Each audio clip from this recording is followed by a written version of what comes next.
બાળકના લંચ બોક્સમાં આપી શકાય તેવો બ્રેડનો નવો નાસ્તો.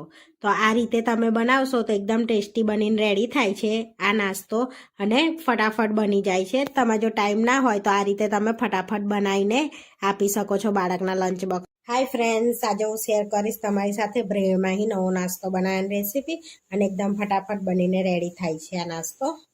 તો આગળ આપણે બ્રેડ લઈ લીધી છે, તો તમારે નાની સાઈઝની આવી હોય એવી બ્રેડ લેવાની છે. હવે બ્રેડમાં સાઈડમાં રાખીને આપણે બેટર બનાવી લઈશું બેસનનું. તો અહીંયા આગળ 2 કપ આપણે બેસન લઈશું. હવે આપણે એની અંદર વેજીટેબલ એડ કરીશું. તો ઝીણું ઝીણું કટ કરેલું આપણે કેપ્સિકમ એડ કરીશું, અને લીલા મરચાં એડ કરીશું. આ રીતના કટ કરેલા ગાજર એડ કરીશું, અને ડુંગળી એડ કરીશું ઝીણી ઝીણી કટ કરેલી.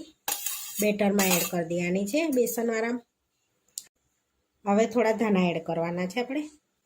સ્વાદ પ્રમાણે મીઠું એડ કરીશું,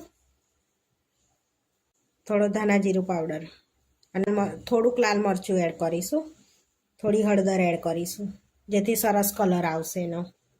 થોડો ગરમ મસાલો એડ કરીશું, થોડો અજમો એડ કરીશું, થોડી હિંગ એડ કરીશું, થોડો ચાટ મસાલો એડ કરીશું અડધી ચમચી જેટલો, જેથી ટેસ્ટ સારો આવે.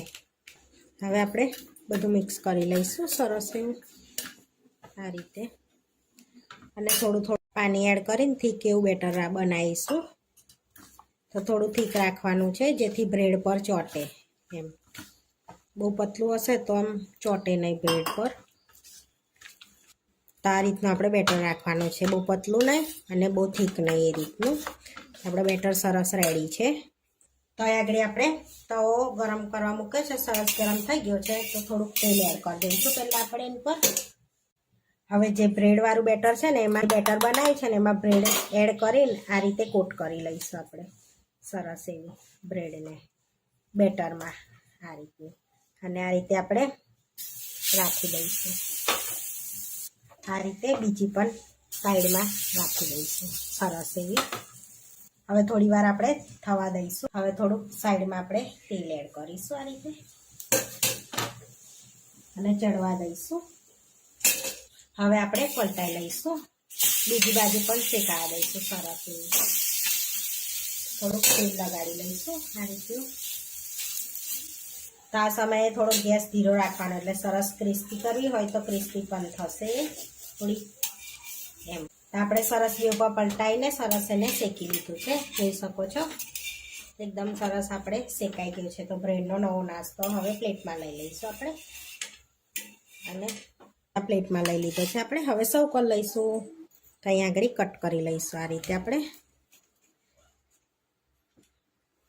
તો સરસ એવો આપણો નાસ્તો રેડી છે બ્રેડનો. કરી લઈશું આપણે પ્લેટમાં. આગળ પ્લેટ લઈ લીધી છે, એમાં ટોમેટા કેચઅપ જોડે સર્વ કરીશું. તમે ગ્રીન ચટણી હોય એની જોડે પણ સર્વ કરી શકો છો. તો એકદમ ઇઝી અને ફટાફટ બની જાય તેવો, અને બાળકના લંચ બોક્સમાં આપી શકાય તેવો નાસ્તો બનીને રેડી થઈ ગયો છે. તો આવા વિડીયો જોવા માટે મારી ચેનલને સબસ્ક્રાઈબ કરો, લાઇક કરો અને શેર કરો, અને તમે જરૂરથી ટ્રાય કરો. ફરી મળીશું નવા વિડીયોમાં. કોમેન્ટ કરીને જરૂરથી જણાવજો કે તમને અમારી રેસીપી કેવી લાગી.